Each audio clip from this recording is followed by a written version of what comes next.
Attention all Americans, we are anonymous. In early December of 2012, a crazy person in Connecticut went to a school and killed 20 school children and a number of adults. The attack in a theater in Colorado was the act of a crazy person. There are always some crazy people, and there are already laws in place making it illegal for them to obtain or to use them.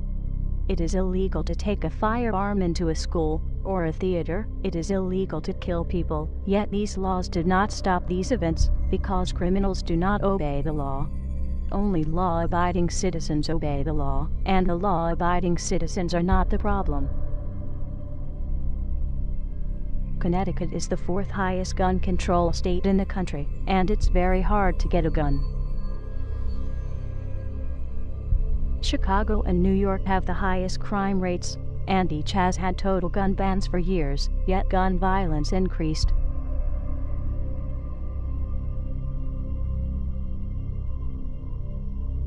Mexico has a total gun ban for all citizens, but in the last 3 years, more than 55,000 people have been killed by guns because only the drug cartels and criminal government have them.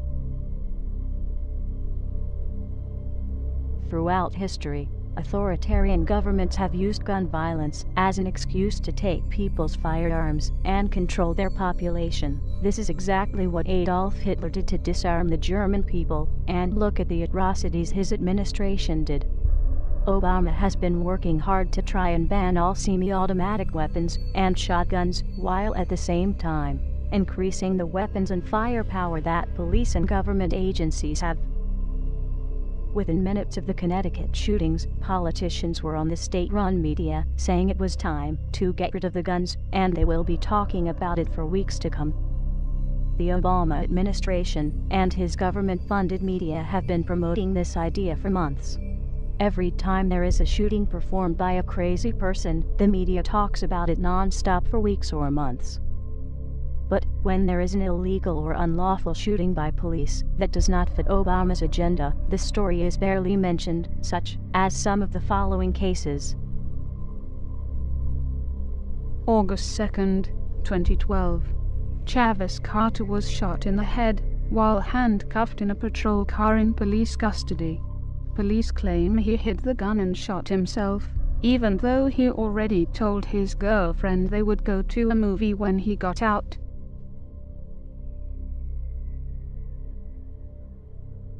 January 2009. Bart police officer Johannes Messel shoots and kills a handcuffed, restrained, unarmed man, while multiple other police officers are around.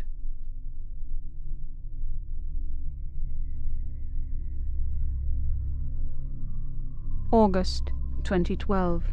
A man at the Empire State Building has killed a co-worker, and the police showed up and unleashed a hail of gunfire at the man, killing him, and the police bullets also injured many pedestrians.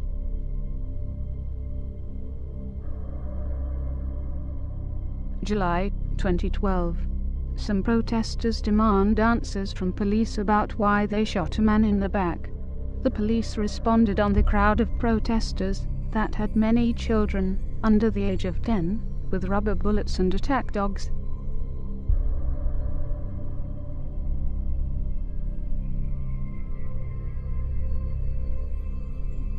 These stories got barely a whimper out of the press, and certainly did not get the coverage of several weeks, even though they are just as newsworthy. In addition, are the other major violent crimes where firearms were not even used. August 2007, Connecticut. In a home invasion, a wife and 2 children were murdered. The wife and youngest daughter were also victims of sexual assault.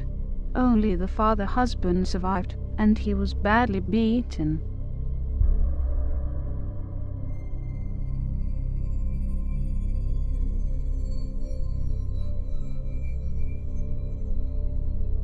October 2012.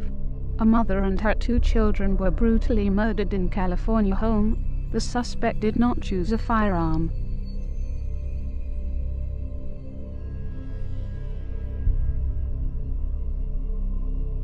October 2012.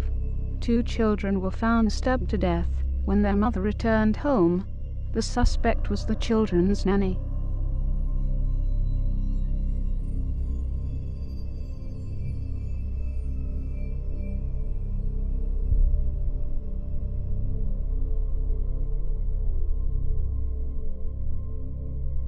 September 2012. Siblings' throat slit by intruder.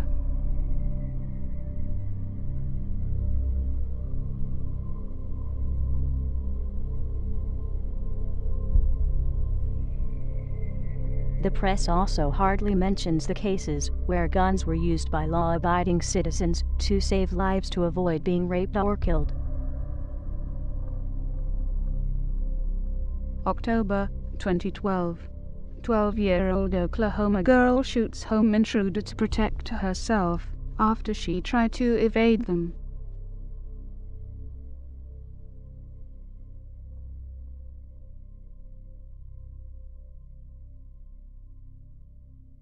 January 2012. 14-year-old boy kills intruder when a gang of 4 men break into his house, where he was alone with his 17-year-old sister.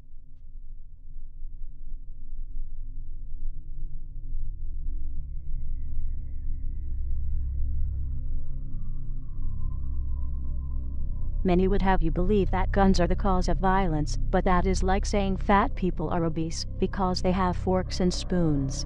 It is caused by the person that commits the acts, not the instrument they used. If guns were the cause of the violence, then the police would be committing more violence with guns and would need disarmed instead of being more heavily armed. And the military and National Guard should never be used to perform law enforcement duties. Other Anons and many other people, including Alex Jones and many others, have provided lots of evidence over the years to these facts.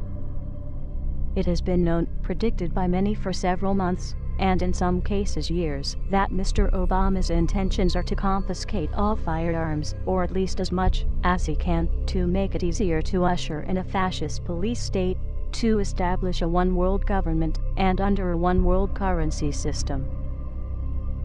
It was a tragedy in Connecticut, where the school children were murdered by a crazy person, and, as we have demonstrated in this video, there are countless cases where the press did not report on it as much, because it was not on a political agenda.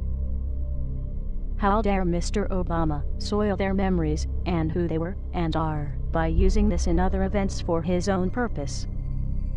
Guns have been used to save lives, and could have been used to save other people.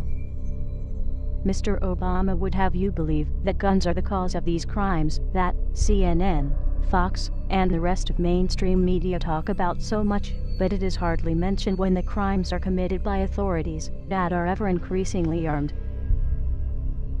Mr. Obama will tell you he needs to get guns out of the hands of criminals, but he will be taking them out of the hands of law-abiding citizens, while the criminals will still have them, and will have other means of inflicting harm. The law-abiding citizen will be helpless. Those that were saved by guns will become victims. And those that could have been saved by guns will have that history repeated, as others end up raped and murdered.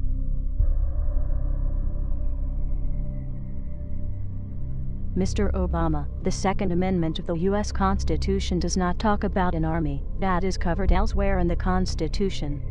It does talk about a well-regulated militia, which is made up of civilians with their own weapons.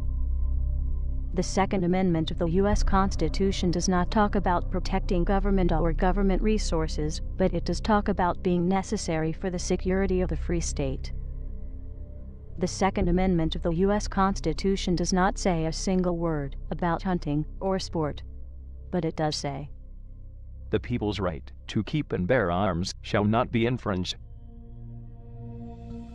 To the American people, as many laws have been banning firearms in cities such as Chicago, New York, and Washington, D.C., have been implemented, and, as the courts get them, they are now being overthrown as unconstitutional. Even if they were not ruled on, they are an infringement to your Second Amendment rights, and you have no obligation to obey it, and the courts have no obligation to enforce it.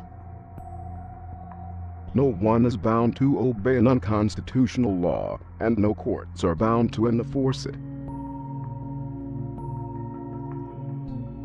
Mr. Obama, as the chief law enforcement officer of the country, you are responsible for the conduct of those under your command. There will be no further tolerance of any of the following: any act to infringe on any of the Bill of Rights, as identified in the U.S. Constitution. Any act to seize or locate any firearms or ammunition. Any act to control the ownership of firearms or ammunition. Any act to control the manufacturing or sales of firearms or ammunition. Any act to document ownership, purchases, or attempts to purchase firearms or ammunition. Any act to deploy or stage for deployment any military forces or government employees or agents thereof, for the purpose of asserting control over the population, or the rights of the people, or the states, as defined in the U.S. Constitution, such as would be used in martial law. Any act to write, form, negotiate, enter into, or comply with any international treaty that would or could do any of the points mentioned previously. Read versus Covert 354 U.S. 1, 1957. Treaties do not confer powers not authorized by Constitution.